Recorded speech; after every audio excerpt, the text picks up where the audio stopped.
For sexual reproduction in humans, we need to talk about male and female reproductive system.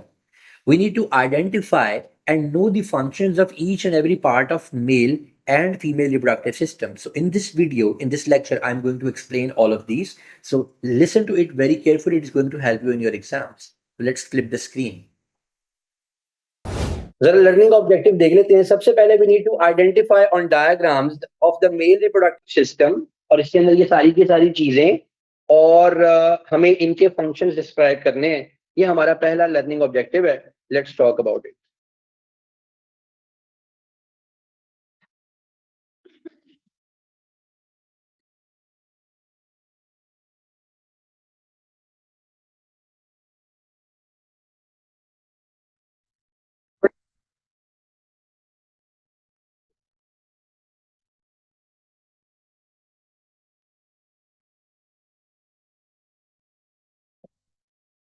All right. So first of all, we're going to start with the male reproductive system.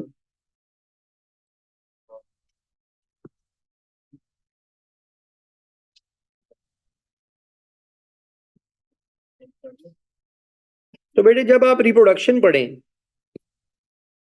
तो आपने ये बात ध्यान में रखनी है, it's all about you.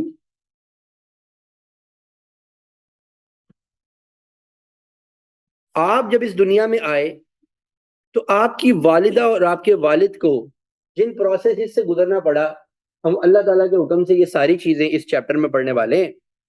तो जब आप ये सब कुछ अपना क्या कहते हैं एक इर्तिका के तौर पर पढ़ रहे होंगे तो आपको इसमें परेशानी या किसी किस्म की कोई मुसीबत का सामना नहीं करना पड़ेगा. प्रॉब्लम ये होती है जब बच्चे समझते हैं कि ये कोई ऐसी चीज है जो मेरे से रिलेटेड नहीं है. दिस इज समथिंग जो कि आप सबके साथ रिलेटेड है. सो मेल रिप्रोडक्टिव सिस्टम में हम सबसे पहले इसकी बेटे लेबलिंग देखते हैं और उसके बाद देखना शुरू करते हैं कि इनमें एक एक चीज का काम क्या है. तो हम जब रिप्रोडक्शन पढ़ते हैं बेटे तो हमें उसके अंदर एक चीज के बारे में पढ़ना होता है और वो होते हैं गोनेड्स. गोनेड्स, ये गोनेड्स क्या होते हैं? गोनेड्स होते हैं ऐसे ऑर्गन्स, ऐसे ग्लैंड्स जो रिप्रोडक्टिव सेल्स बना रहे होते हैं, जो आपके रिप्रोडक्टिव सेल्स बना रहे होते हैं. Glands which make your reproductive cells.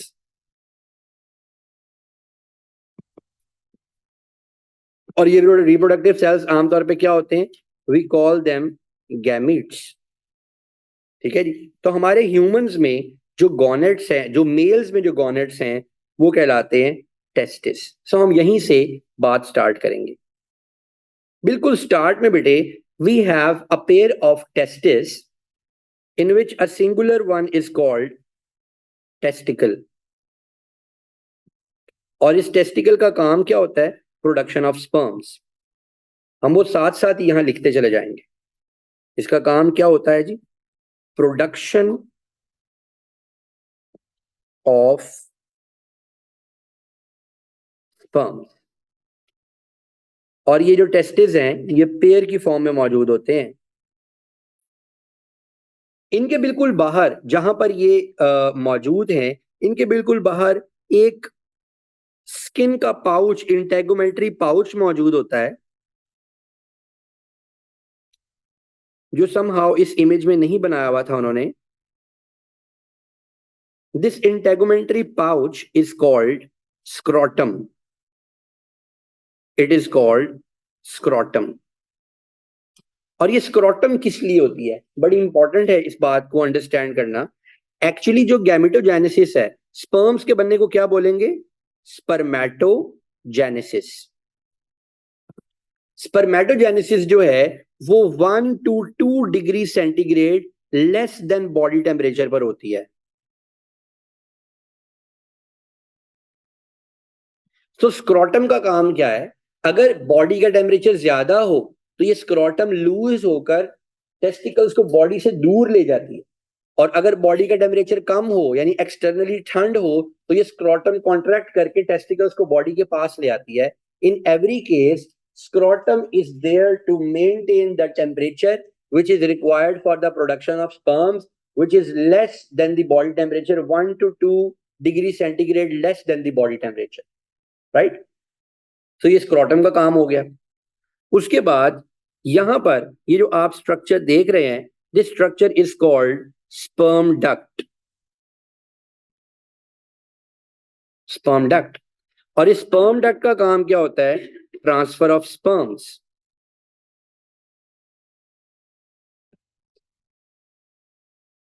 ये स्पर्म्स को ट्रांसफर करने के काम आती है। उसके अलावा आपको यहां पर एक कॉन्वोल्यूटेड सा पार्ट नजर आ रहा होगा, this one, this one and this one.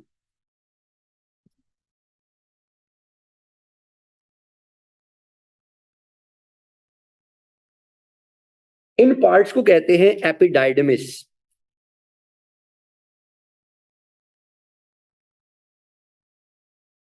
Epididymis, ये एपिडाइडमिस ऐसे कॉन्वोलेटेड ट्यूब्यूल्स होते हैं जो इनएक्टिव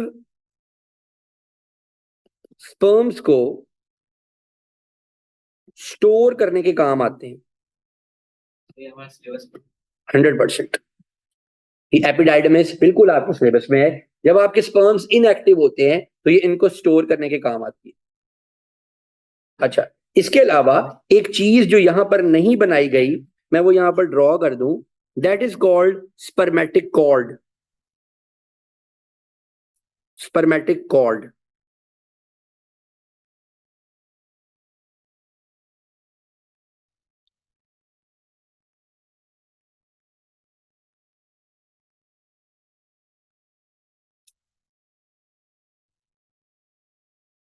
ये जो स्पर्मेटिक कॉर्ड होती है प्यारे बच्चों, ये ब्लड सप्लाई दे रही होती है, blood supply to testicles, spermatic cord. आप नोट कीजिएगा। अच्छा, यहां ऊपर जो आपको ये स्ट्रक्चर नजर आ रहे हैं, this structure is urinary bladder, this is ureter, this is ureter. और ये वाला स्ट्रक्चर कौन सा है? It's urinary bladder. ऊपर वाला स्ट्रक्चर यूरिटर है और नीचे वाला स्ट्रक्चर यूरिनरी ब्लैडर है। और आप नोट कीजिए जरा कि यहां पर जो आपके ये स्पर्म डक्ट्स हैं, ये डायरेक्टली आपके यूरिथ्रा के साथ अटैच नहीं हो रहे, बल्कि ये आपके यूरिटर के ऊपर से जाकर अटैच हो रहे, लाइक दिस। कोई मुझे बता सकता है कि ऐसा क्यों हो रहा है? कोई मुझे बता सकता है कि जो स्पर्म डक्ट्स हैं, ये आपके यूरिटर के ऊपर से घूम के क्यों आ रहे हैं, डायरेक्टली क्यों नहीं कनेक्ट कर रहे? बिकॉज ये जो आपके टेस्टिकल्स हैं, इन्होंने ऊपर नीचे मूव करना होता है। टेस्टिकल्स ने ऊपर नीचे मूव करना होता है। अगर ये डायरेक्ट, तो ये जो यूरिटर है ना, ये as a pulley, as a support, उसको सपोर्ट प्रोवाइड कर रहा होता है। अगर ये डायरेक्टली सीधा ऊपर नीचे मूव करेंगे तो आपके ये जो यूरिथ्रा है, इसके ऊपर स्ट्रेस आएगा। सो ये ऊपर से घूम के जाते हैं, इसकी वजह से उनको एक मार्जिन मिल जाता है ऊपर नीचे मूव करने का, क्योंकि ये स्पर्म डक्ट लूज होती है, इतनी लूज होती है कि टेस्टिकल्स को बॉडी से दूर और बॉडी के पास खींच सके। जी, इतना स्पर्मेटोजेनेसिस स्पर्म टेस्टिकल्स के अंदर होता है। स्पर्मेटोजेनेसिस का मतलब है प्रोडक्शन ऑफ स्पर्म्स। ठीक है जी। अच्छा, अभी उसके बाद हम आगे चलते हैं। यहां पर जब जहां पर आपका ये स्पर्म डक्ट आ रहा है, इधर बेटे आपको एक डक्ट नजर आ रहा है, this is called seminal vesicle.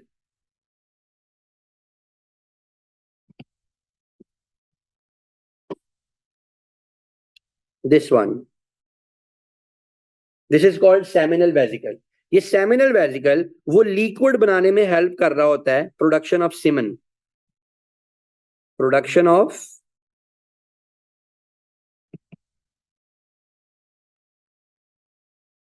Semen में हेल्प कर रहा होता है। उसके बाद यहां हम नीचे आते हैं जब, तो हमें दो ग्लैंड्स नजर आएंगे, जिनमें एक ग्लैंड का नाम है प्रोस्टेट ग्लैंड। मैं इसको यहां से इरेज कर देता हूं।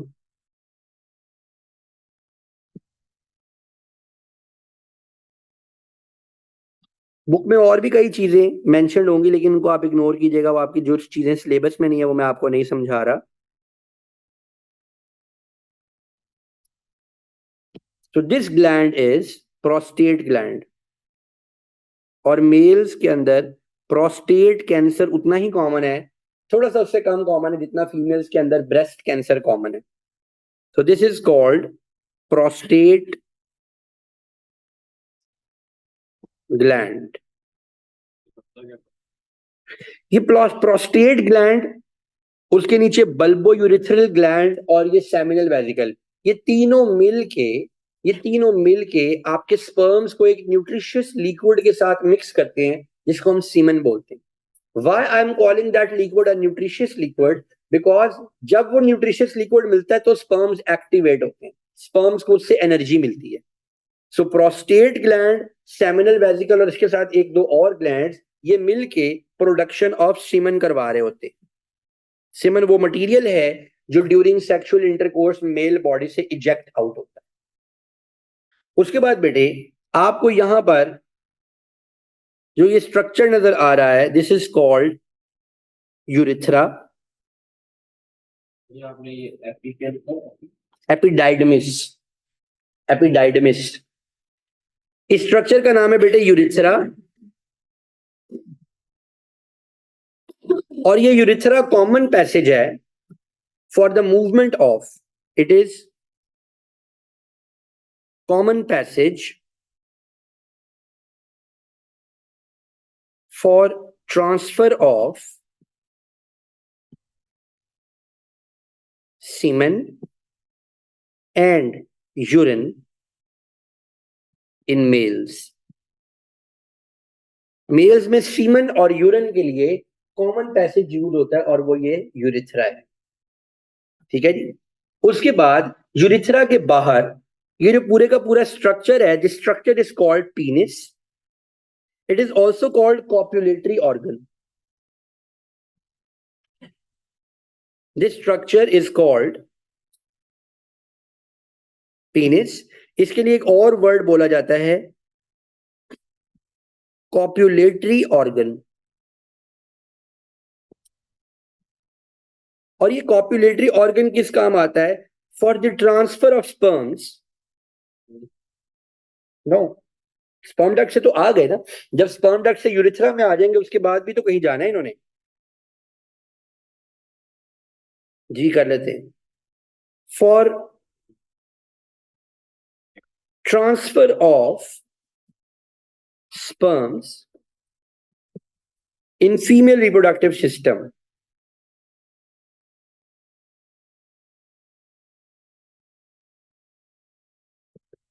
That is vagina, that is birth canal. अभी हम इसके बारे में भी पढ़ने लगे। तो ये जो कॉपुलेटरी ऑर्गन है, पीनिस है, इसका ये एक काम है। Otherwise urethra, urethra is a tube. अच्छा याद रखिएगा, जो फीमेल्स के अंदर यूरिथ्रा है उसका सिर्फ एक ही काम होता है, और वो होता है transfer of urine out of the body. लेकिन मेल्स में जो यूरिथ्रा है इसका डुअल फंक्शन है, ये यूरिन भी बॉडी से बाहर निकालता है, और ये जो है क्या कहते हैं, स्पर्म जो सीमन है उसको भी निकालने के काम आता है। तो ये मैंने वर्ड बोला सीमन। What is semen? जी सर वो जो आपने जो बनाई जो स्पिंडल मसल, जी, वो स्पिंक्टर मसल है, और उसकी हमें फिलहाल जरूरत नहीं है क्योंकि वो हम एक्सक्रीशन में पढ़ते हैं। यहाँ बेटे मैंने एक वर्ड बोला सीमन। सीमन के अंदर दो चीजें होती हैं। Number one, sperms, sperm cells, plus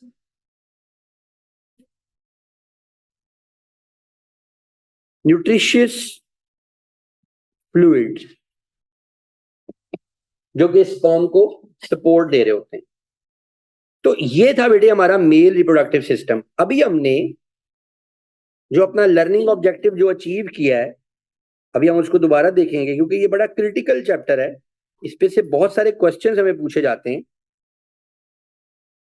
वो कहते हैं identify on diagram testis, scrotum, sperm duct, prostate gland, urethra and penis and describe their functions. तो हमने इन डिटेल में इनके फंक्शंस को डिस्कस कर लिया। अब हम फीमेल रिप्रोडक्टिव सिस्टम डिस्कस करेंगे और साथ हम स्पर्म सेल के जो स्ट्रक्चर है उसकी डिटेल देखेंगे और बाद में एग, और उसके बाद इन दोनों का कंपैरिजन पढ़ेंगे, राइट। तो ये देखिए, ये एक और इमेज था, ये मुझे अच्छा लगा, जो कि मैंने सोचा कि नोट्स में डाल दूं। हम इन चीजों को डिटेल में पढ़ चुके हैं, आप इस इमेज को बाद में जब मैं आपको नोट्स भेजूंगा तो देख लीजिएगा, ताकि आपको पेपर में जब ये डायग्राम्स बनी हुई आए, यानी कि ये लेटरल व्यू बेटे अगर बना हुआ आए, तो आपको इसको आइडेंटिफाई करने में और इसको लेबल करने में कोई प्रॉब्लम ना हो। हम इसके क्वेश्चंस करेंगे तो भी आपको इसकी समझ आ जाए। अब उसके बाद जो नेक्स्ट चीज हमने डिस्कस करनी है, that is female reproductive system.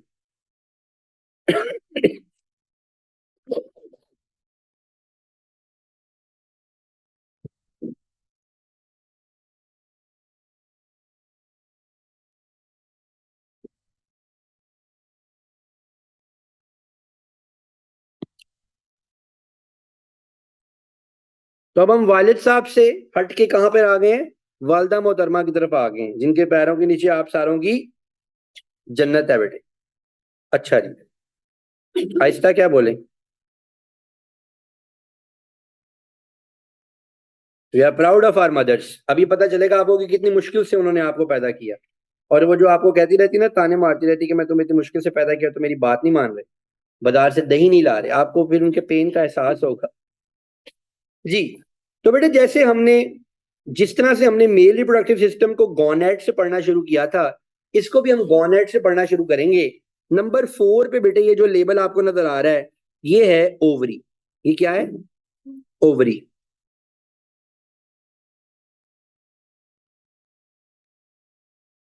ये 2 ओवरीज होती है। एक महीने जब प्यूबर्टी आ जाती है, एक महीने एक ओवरी एग प्रोड्यूस करती है, दूसरे महीने दूसरी ओवरी एग प्रोड्यूस करती है। सो ओवरी के साथ इसका काम लिख देते हैं। इसका काम क्या है, प्रोडक्शन ऑफ एग या ओवा।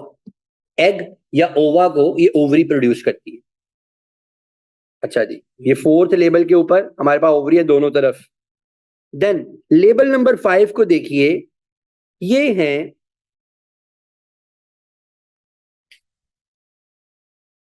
Oviduct funnel. ओविडक्ट फनल, जब बेटे यहां से एग रिलीज होता है ना, जब यहाँ एग रिलीज होता है, तो ये ओविडक्ट फनल जो है, फिंगर लाइक प्रोजेक्शंस, ये इसको सक करके ओविडक्ट के अंदर ले आती है। उसके बाद बेटे आपको यहां पर ऊपर जो ये स्ट्रक्चर नजर आ रहा है, this structure is called oviduct. और ओविडक्ट का काम क्या होता है, ओविडक्ट का काम होता है,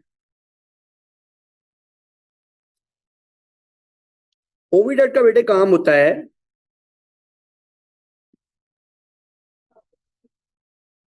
transfer of egg to uterus, and not only this, यहां पर फर्टिलाइजेशन भी होती है। ये मैंने एक ऐसा पॉइंट बताया आपको जिसके ऊपर आपको बहुत सारे क्वेश्चंस पूछे जाएंगे। यस, ओविडक्ट फनल का काम ये होता है कि जब एग यहां से रिलीज हो रहा होता है, तो ये ओविडक्ट फनल एग को इधर उधर नहीं जाने देती, बल्कि इनरूट करती है विद इन दी ओविडक्ट। तो इसका काम क्या है, to en route egg into oviduct.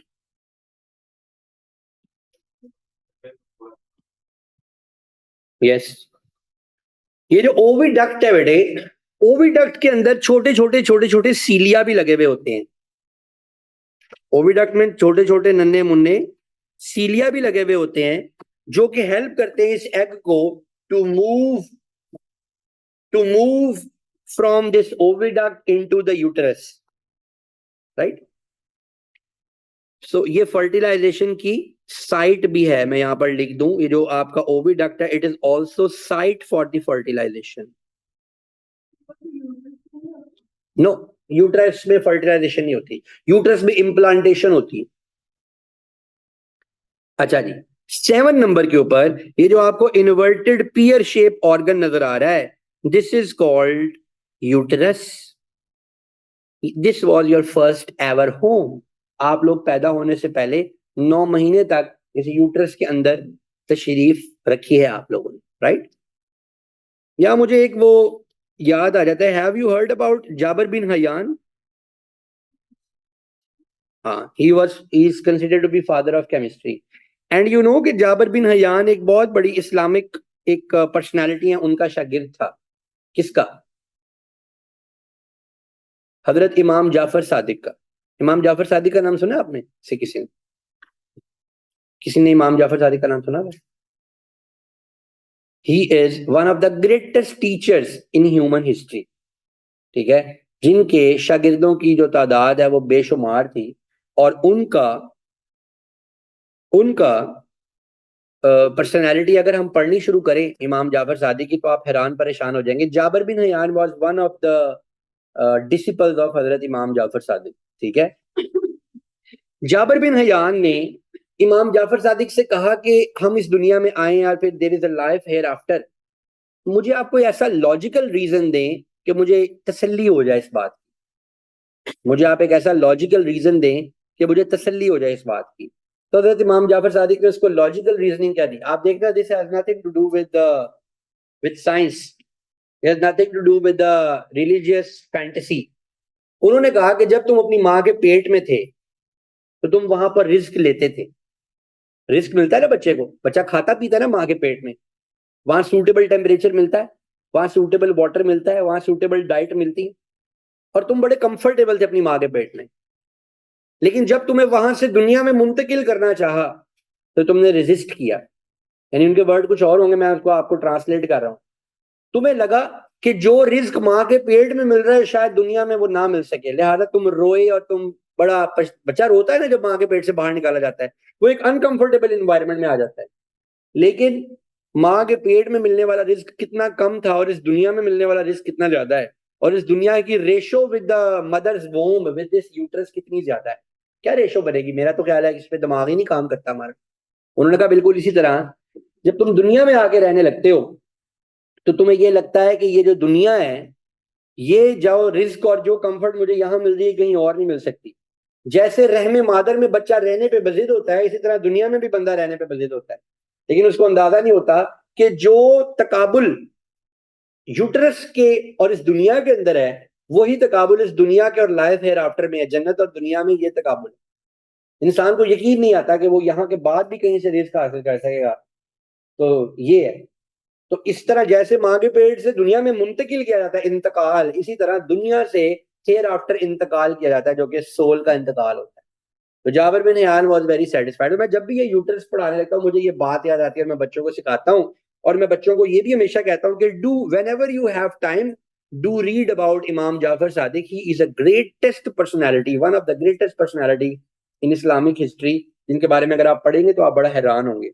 अच्छा, यू नो व्हाट इज जरिस्प्रूडेंस? जरिस्प्रूडेंस को कहते हैं फिका को, फिका को। और एक पूरे का पूरा फिका है, बेसिकली दो फिका है जो कि हमारे पाकिस्तान में राइज है। एक फिका है जाफरिया और एक फिका है हनफिया। ठीक है? तो जो अपने आप को सुन्नी कहलाते हैं वो फिका हनफिया से ताल्लुक रखते हैं, इमाम अबू हनीफा से।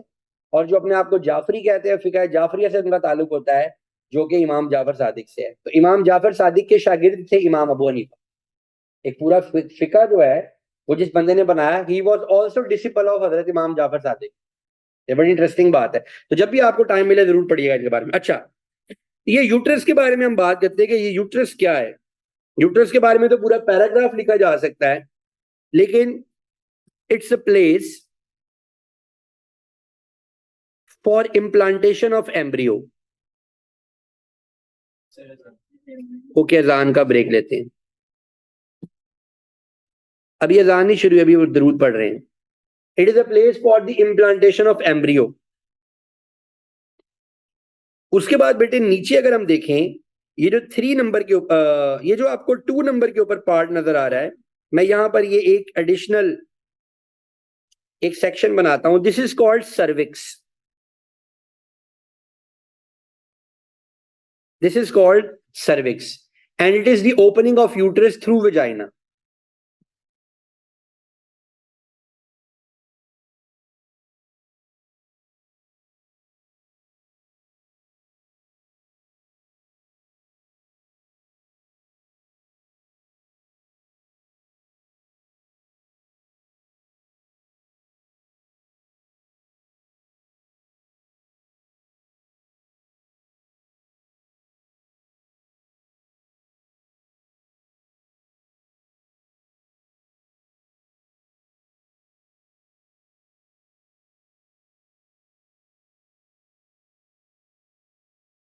जी, तो हमने बात की कि सर्विक्स जो है ये ओपनिंग होती है यूट्रस की, ये रास्ता है जो यूट्रस में जा रहा है थ्रू बर्थ कैनाल।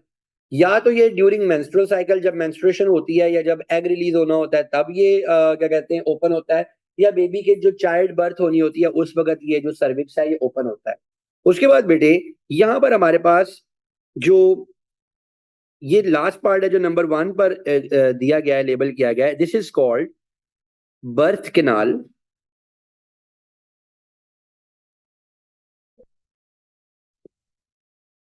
थोड़ा कम वो है स्पेलिंग में। बर्थ कैनाल क्या करें, वो कम कर दूं, थिकनेस कम कर दूं। ओके, बर्थ कैनाल और विजाइना।